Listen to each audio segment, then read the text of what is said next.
Hello all, Series Lees here, and today we are going to start a small series of short videos on Nexus missions. We're going to do a whole bunch of different kinds of Nexus missions, maybe even all of the different kinds of Nexus missions. It does not matter if it's a weekend mission, which I've already done in the save. It does not matter if it's a Quicksilver mission here. They're all great missions. They all progress the community research. We're going to try this one. I've never done this mission. It's a new mission. I don't know what's entailed. But all of our Nexus missions will help progress that bar over there and have us unlock new stuff. Oh, I know what we're doing here. I can tell by the logo.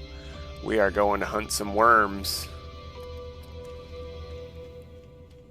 Alright, let's hop in our ship. One thing to know about Nexus missions is after you take one, as you see in the bottom right corner there, you have 1 minute and 30 seconds to get into your ship and leave the Nexus. Leave the Anomaly. The Nexus is the terminal where you get the missions. You can call them, you can interchange them. I do, I mix them up, everyone does. Everyone calls this sphere the Nexus. Doesn't matter. So, because the system that we were in did not have any planets with worms, any nest planets where worms would spawn, it's going to force us to warp to the nearest system it can find with those worms. Well, maybe not the nearest. I don't know how the game works, but usually it's pretty close by. It's going to keep you in local space. It's not going to warp you to the other side of a galaxy. It's not going to warp you to a different galaxy. We were in the Euclid galaxy when we started, and we're still here now. But we will have to find a target planet. It should be marked for us. We'll just wait for our icon to pop up. And yeah, it's down over here. Infested planet. And if we do a scan of that planet, can we scan it? It should say nest or infested or something. Mutated planet. I guess that's another kind of name for these nest planets when it comes to gamma planets. I guess there's different flavor names for each of the different kinds of planet that can be infested. That's neat. So this is going to have all of those alien flora, you know, those weird looking living ship style plants.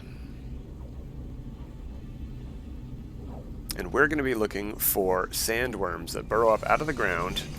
And I think we just have to clear a nest. Reach the planet Izinin.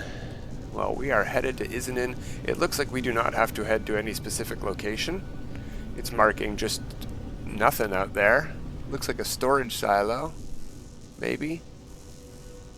We can land here.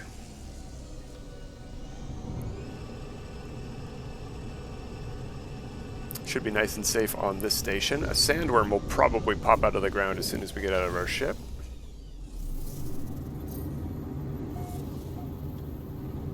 These nest planets tend to have sandworms on them. No? No sandworms? Okay. So we're going to need to head for a burrow, and we can see one right up there. Let's get a weapon out. Let's see what we have on this multi-tool. Scatter Blaster might work. We could give it a try and see how it does. We'll just hit reload. What was our secondary tool on this gun? Oh, we have a neutron cannon as well, but I meant the alternate fire mode, paralysis mortar. We're going to recharge that as well.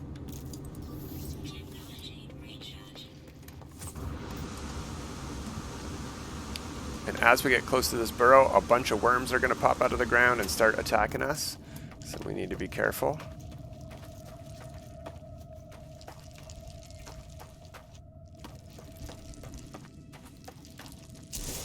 There's one. Got him. Scatter Blaster is working great. Oh, we have monstrosities too. Oh, I did not know about that. There are 2 more hungering worms. We're at 3 of 5. There they are. So I'm just going to use jetpack a lot here. There we go. 5 out of 5. Mission complete. Let's ignore those monstrosities on the ground. Hopefully.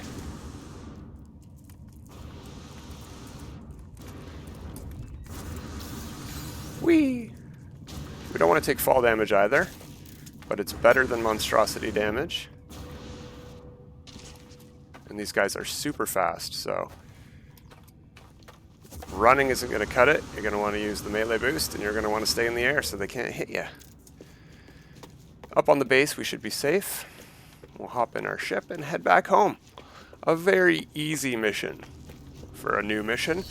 As long as you're aware of those monstrosities, I wasn't. That's new. Well, the whole mission is new. But monstrosities never used to pop up at Titan worm burrows during Expedition 4. So that is a new feature of the Titan worm burrows, to me. Fun mission. Not too bad. Very exciting. I got my adrenaline pumping. So we did the Titan worm burrow today. What was the name of this mission? We'll check that out right before we hand it in. As you can see, very fast. These Nexus missions don't take a lot of time. I didn't even know what we were in for, and that took less than 10 minutes. Most Nexus missions take less than 10 minutes. There's even been some exposition going on while we dilly-dallied and talked about how these things work. Another thing we should talk about is how they work is that you need usually some inventory space for rewards. So we gathered some flesh rope from those burrow worms, but we have some inventory space left for our reward, which is launch fuel. And we probably also got Quicksilver for that one because that was one of our Quicksilver missions. Another thing to take note about is these missions here that give Quicksilver instead of units or nanites. All of these Nexus missions give 2 different rewards. Something down here, all of the 3 of these are units. It can be nanites, and then an actual physical item you're going to get, like those 3, or here, life support gel. We're not going to take another mission, not yet. We're going to do these as separate videos, learning the tips and tricks of each one. We went over the tips and tricks of this specific one today. Stay in the air. Our monstrosities will spawn when you kill those worms. And that's the best tip and trick. Stay away from the monstrosities and kill the worms as fast as possible. You don't need to kill the monstrosities. You don't need to wait for them to go back underground. You don't need to be on the ground at all.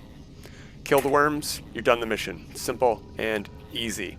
All right, that's it for today, everybody. Till next time, have a good time.